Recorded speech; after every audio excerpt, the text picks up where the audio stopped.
কি একটা ধর্ম গ্রহণ করলে যে তোমাকে বোকা বোকা লাগে, তোমার দেখতে ভালো লাগে না, নিম্ন শ্রেণীর মানুষের মতো তোমার দেখতে মনে হয়। কিন্তু উসমান রাদিয়াল্লাহু আনহু নবীর সাচ্চা গোলাম, সাচ্চা নবীর আশিক উসমান রাদিয়াল্লাহু আনহু একটা জবাব দিছেন। এ ভাই, যারা আছেন আমার সামনে, একটু বলেন, আমরা কি কারোর ভৎসনায়, কারোর তিরস্কারে, কারোর থুতু নিক্ষেপে আমরা ইসলাম ছেড়ে দিব? নবীকে ছেড়ে দিব? আল্লাহকে ছেড়ে দিব? কোরআন ছেড়ে দিব?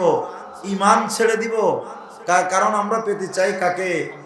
আল্লাহ কয়, আমাকে পাইতে চাইলে আমার নবীর অনুসরণ কর। উসমান রাদিয়াল্লাহু আনহু ডাক দিয়ে বলে, ও মক্কার বেঈমানের দল, একটা স্পেশাল সুবহানাল্লাহ বলার জন্য রেডি থাকেন। মক্কার কাফেররা যখন উসমানকে লাঞ্ছনা দেয়, উসমানকে ভৎসনা দেয়, তিরস্কার করে, উসমান রাদিয়াল্লাহু আনহু ডাক দিয়ে বলে, ও কাফেরের দল, আতাতুরকু সুন্নাতা হাবিবি বিহাউলাইল হুমাকা। ও মক্কার কাফেরের দল, বেঈমানের দল, ও বোকার দল, তোমাদের এই বোকামির কারণে আমি কি আমার প্যারা রাসূল মুহাম্মদ, আমার নবীর সুন্নাতকে ছেড়ে দিব নাকি? सुन्नत है मेरा पेश नजर कल्ब में अल्लाह, रोज़ा मेरे आँखों में गए दिल में काबा, रोज़ा मेरे आँखों में गए दिल में काबा, रग रग में मोहब्बत है रसूले अरबी का, जन्नत की खजान का यही बैसलम है, मुमिन जो फैदा नक्श कफे पागे नबी हो ज़ीरे कदम आज भी आलम का खजीना, हो ज़ीरे कदम आज भी आलम का खजीना। উসমান রাদিয়াল্লাহু আনহু ঈমান দীপ্ত জবানে জবাব দেয়া দিলেন, ও বুকার দল, দুনিয়ায় মত্ত হলে তোমরা আর আমরা আল্লাহকে পাওয়ার জন্য পয়গম্বরের অনুসরণ করি, নবীর অনুযায়ী আমি আমার সুন্নতি পোশাক সাজাইছি, তোমাদের এই বোকামি তিরস্কার আর ভৎসনার কারণে আমি উসমান আমার পেয়ারা রাসূলের সুন্নাত ছেড়ে দিব না। মক্কার বেঈমানের দল একটা খবর রটায়া দিল, কত কুতিলা উসমান, উসমানকে শহীদ করা হয়ে গেছে, উসমান মক্কার ভিতরে শহীদ হয়ে গেছি, মক্কার বেঈমানের দল উসমানকে কতল করে ফেলেছি। রাষ্ট্রদূত, রাষ্ট্রের সাথে আপনার সম্পর্ক যতই নিম্নমানের হোক না কেন, রাষ্ট্রের সাথে আপনার সম্পর্ক যত বড়ই খারাপ হোক না কেন, কোন রাষ্ট্রদূতকে হত্যা করা এটা দুনিয়ার সংবিধানেও নাজায়েজ, দুনিয়ার সংবিধানেও অবৈধ, হারাম, নিষেধ। রাষ্ট্রদূত যেই হোক না কেন, রাষ্ট্রদূতকে মারা যায় না। আর মক্কার বেঈমানের দল খবর রটায় দিল, তারা উসমানকে হত্যা করে ফেলাইছি। কাকে হত্যা করে ফেলছে? বলেন না, বলেন না, কারে? উসমানকে হত্যা করে ফেলাইছি। সাহাবা একরাম তো জানে না, পয়গম্বর পর্যন্ত মক্কার কাফেরের দল খবরটা রটায় দিছে, ছড়ায় দিছে, পৌঁছায় দিছি। তোমাদের রাষ্ট্রদূত যাকে পাঠানো হয়েছিল উসমান, ওই উসমান আর মক্কার ভিতরে না, উসমানকে হত্যা করা হয়েছে।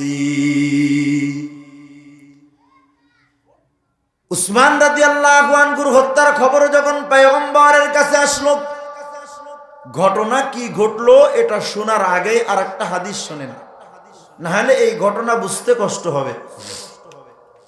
হাদিস শরীফের ভিতরে আসছে, যখন কোন বান্দা আল্লাহকে ভালোবাসে, কাকে? এক হাত এক আঙ্গুল উঁচু করে জোরে বলেন তো, কাকে? সবাই উঁচু করেন, সবাই। কাকে ভালোবাসে? যখন কোন বান্দা আল্লাহকে ভালোবাসে, আল্লাহ জিবরাইল আমিন আলাইহিস সালাতু সালামকে ডাক দিয়ে বলে, জিবরাইল ইন্নাহু ইউহিব্বুনি ওয়া আনা উহিব্বুহু, ও জিবরাইল, আমার ওই বান্দা আমাকে ভালোবাসে, আমিও তাকে ভালোবাসি। ফাআহিব্বা, ও জিবরাইল তুমিও তাকে ভালোবাসতে থাকো। এবারে জিবরাইল আল্লাহ পাকের কাছ থেকে বের হয়। আসমানবাসী যত ফেরেশতা আছে সব ফেরেশতার ভিতরে জিবরাইল খবর এলান করতে থাকি, ও আসমানবাসী ফেরেশতারা, অমুক বান্দা আল্লাহকে ভালোবাসে, আল্লাহ অমুক বান্দারে ভালোবাসি, আমি জিবরাইলও ওই বান্দারে ভালোবাসি। সুতরাং তোমরা আসমানবাসী সব ফেরেশতারা ওই বান্দাকে ভালোবাসতে থাকো। আসমানের ফেরেশতারা জমিনে নামেন। জমিনে নেমে প্রত্যেকটা মাখলুকের কর্ণকুহরের ভিতরে পৌঁছায় দেয়, ও জমিনওয়ালারা, অমুক বান্দা আল্লাহরে ভালোবাসে, আল্লাহ তারে ভালোবাসি, ফেরেশতাদের সরদার জিবরাইল তারও ভালোবাসি, আমরাও আসমানবাসী ফেরেশতারাও ভালোবাসি। তোমরা জমিনওয়ালা সব মাখলুক ওই বান্দাকে ভালোবাসতে থাকো। আর কে আশিক শুধু জামালে দাতেরা, উসকো সৈয়দ जुमला मौजूदा तेरा, उसको सैयद जुमला मौजूदा तेरा, मिल्लत इश्क अज़हबा मिल्लत जुदास, आशिकारा मिल्लत मज़हब जुदास, आशिकारा मिल्लत मज़हब जुदास, आशिकारा मिल्लत मज़हब खुदास, मुल्के दुनिया तन परस्तारा हलाल, माँ गुलामे इश्क मुल्के लाजवाल। दुनियार राज्य सब একদিন শেষ হয়ে যাবে। দুনিয়ার রাজত্বের মালিক যারা হইছো, ওই রাজত্ব ইচ্ছা করলেও ধরে রাখা যায় না। কিন্তু যে বান্দা আল্লাহর মহব্বতের রাজ্য এই দিলের ভিতরে সাজাইছি, এই অন্তরের ভিতরে মালিকের মহব্বতের রাজ্য সাজাইছি, মালিকের মহব্বতের রাজপ্রাসাদ কায়েম করছি, দুনিয়া উলট পালট হইলেও আল্লাহ পাকের এই রাজ্য, আল্লাহ পাকের এই মহব্বতের দৌলত বান্দা থেকে কখনো সরবে না। উসমান রাদিয়াল্লাহু আনহু কারে ভালোবাসে জোরে বলেন? আরে কারে পাইতে চাই জোরে কও? আল্লাহকে পাইতে চাই উসমান। আর পয়গম্বরের পূর্ণ অনুসরণ অনুকরণ উসমান করে। মক্কার বেঈমানের দল যখন খবর রটায় দিল উসমান শহীদ হয়ে গেছি, এবার আপনারা যে হাদিসটা শুনলেন এখন জবাব দেন তো দেখি, উসমান যদি আল্লাহকে ভালোবাসে, নবীর অনুসরণ করে, আল্লাহ উসমানকে ভালোবাসে না বাসে না? জিবরাইল বাসে না বাসে না? আসমানের ফেরেশতারা উসমানকে পছন্দ করে না করে না? জমিনের সব মাখলুক উসমানকে ভালোবাসবে না বাসবে না? জোরে বলেন না। এটা হাদিসের সার অংশ শোনো। উসমানের খবরটা যখন সাহাবায়ে কেরামের কাছে পৌঁছায় গেল, ও পয়গম্বর, উসমানকে তো মক্কার ভিতরে হত্যা করা হয়েছে, কতল করা হয়েছে। উসমানের খবরটা যখন সাহাবা 1500 সাহাবাদেরকে নিয়ে রাসূল হুদাইবিয়া নামক স্থানের ভিতরে অবস্থানরত করেছেন। আর সুদী কারবারকে আল্লাহ হারাম করেছেন। সুতরাং তোমরা সুদ ছেড়ে দাও। আল্লাহ পাক বলে তোমরা সুদ ছেড়ে দাও। রাসূল বলে উম্মত সুদ ছেড়ে দাও। তাহলে সুদটাকে ছাড়তে বলেছেন নবী।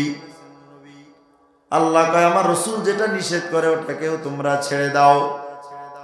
তাহলে এখন জোরে আওয়াজ দিয়ে বলেন তো দেখি, নবীর নিষেধকৃত বস্তু সুদকে যারা গ্রহণ করে, ঘুষদাতা ঘুষ যারা গ্রহণ করে, তারা কি নবীর কথা মানলো নাকি মানলো না? জোরে বলেন। নিজের মন মতো নাকি রাসূলের মন মতো হইছে? নিজের মন মতো। আল্লাহ বলে ছেড়ে দাও।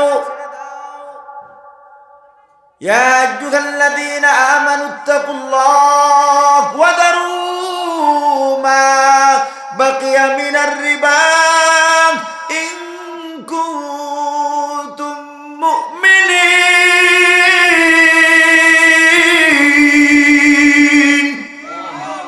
তোমরা যদি মুমিন হও, আমি রব আল্লাহরে মানো, আমি আল্লাহকে যদি তোমরা পেতে চাও, তাহলে আমার রাসূল নিষেধ করছে সুদ ছেড়ে দাও, ঘুষি কারবার ছেড়ে দাও। এই নির্দেশ করেছেন আল্লাহ, নবীও নিষেধ করে ধরো না, ওয়াদারু ছেড়ে দাও। কিন্তু যারা গ্রহণ করলো, যারা ধরলো, একটু আওয়াজ দিয়ে বলেন তো দেখি, সুদি কারবার যখন ধরলো, গ্রহণ করলো, এই ধরা আর গ্রহণ করার ভিতরে কি আল্লাহর ভয় আছে নাকি? জোরে বলেন। আল্লাহ বলে ধরা আর ছাড়ার মাঝে তোমরা ওয়াত্তাকুল্লাহ, আমি রব আল্লাহরে ভয় কর, আমি আল্লাহরে ভয় করো। যদি ভয় না করো তাহলে শোনো, ইন্নাল্লাহ শাদীদুল ইকাব।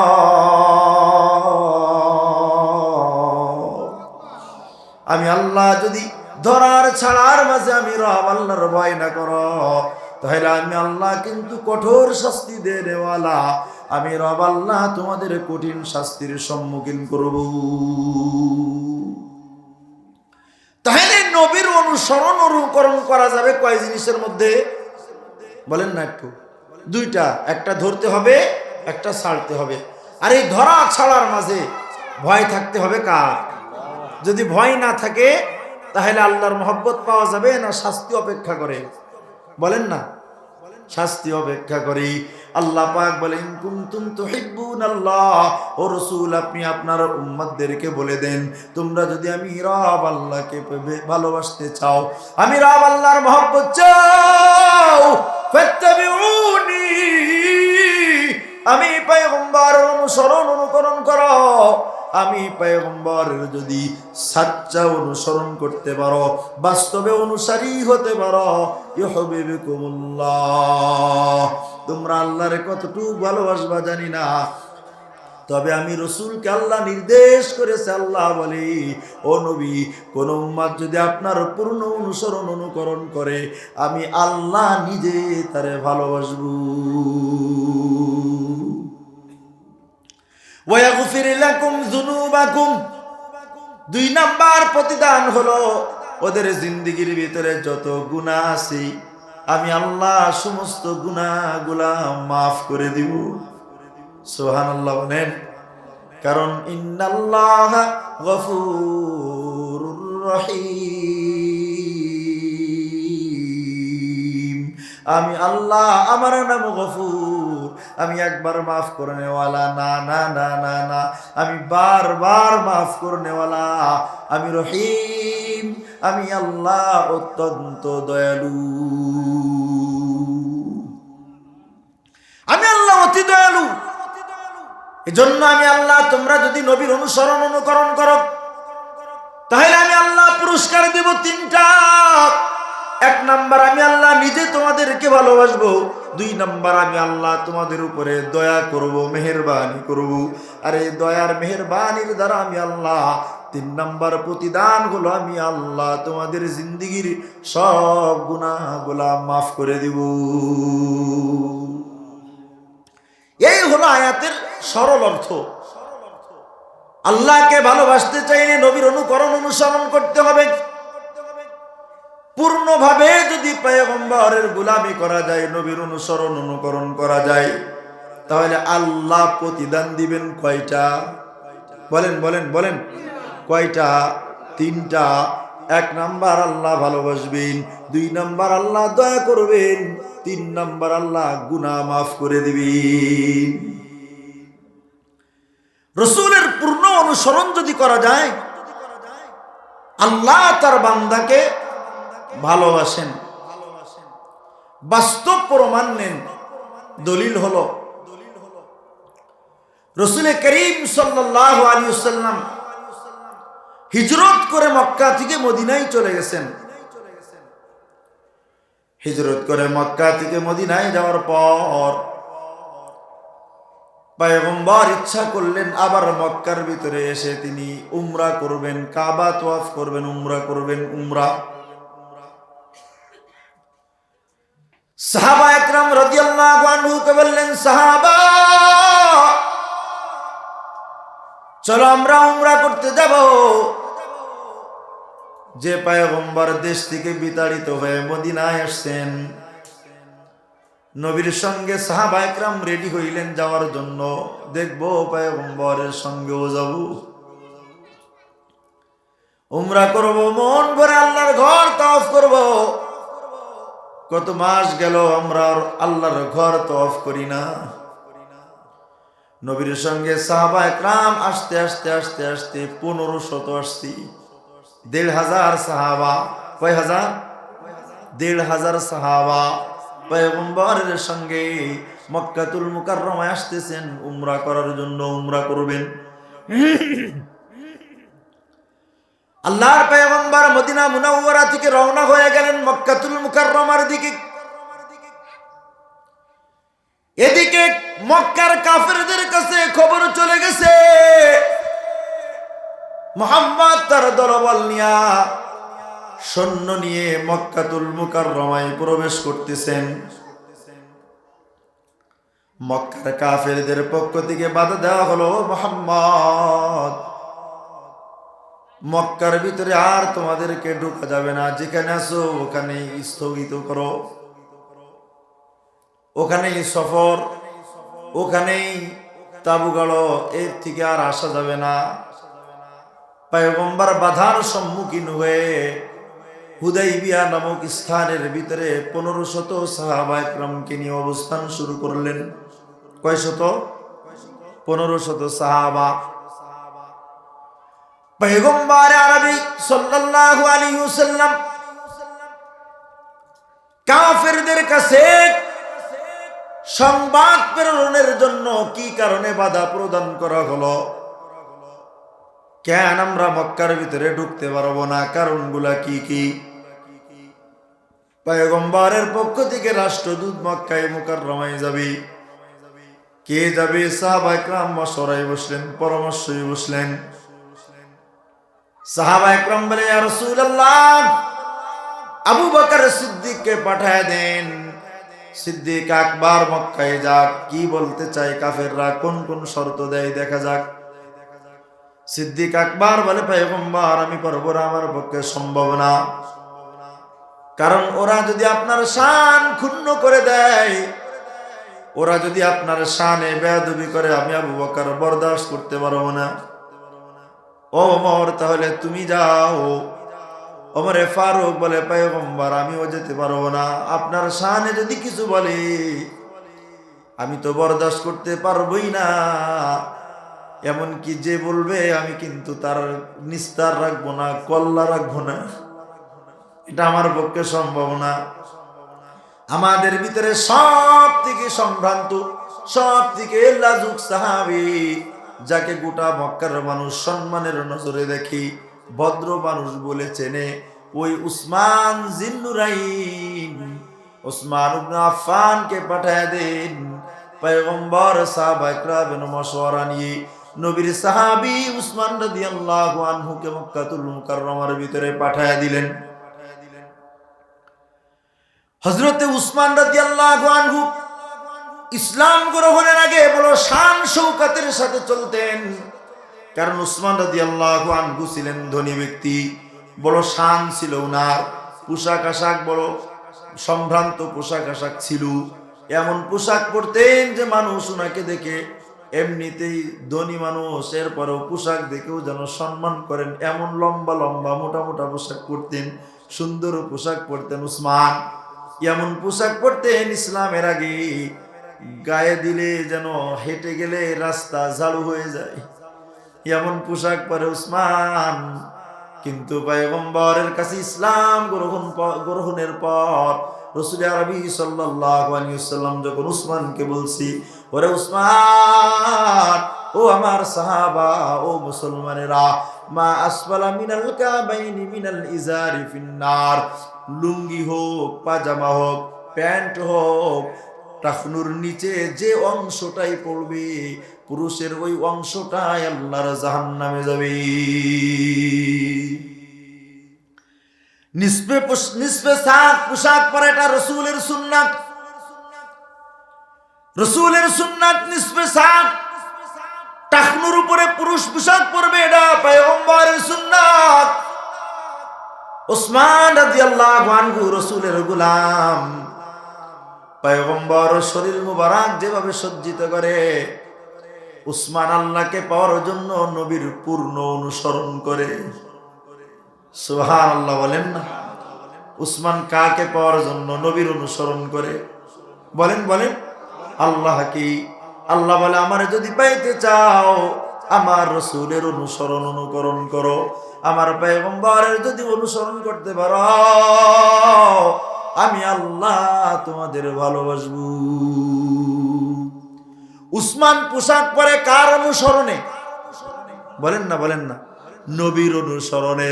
উসমান মুখটাকে সাজাই নবীর অনুসরণে, উসমান মাথাটাকে সজ্জিত করে নবীর অনুসরণে, উসমান পোশাক পরে পয়গম্বরের অনুসরণে।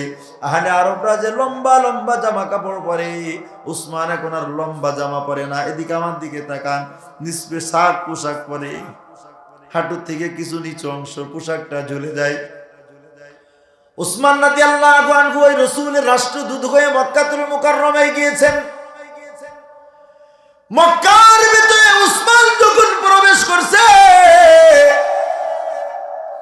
উসমানের পোশাকের দিকে তাকায় কাফেরদের চোখ বড় বড় হয়ে গেছে।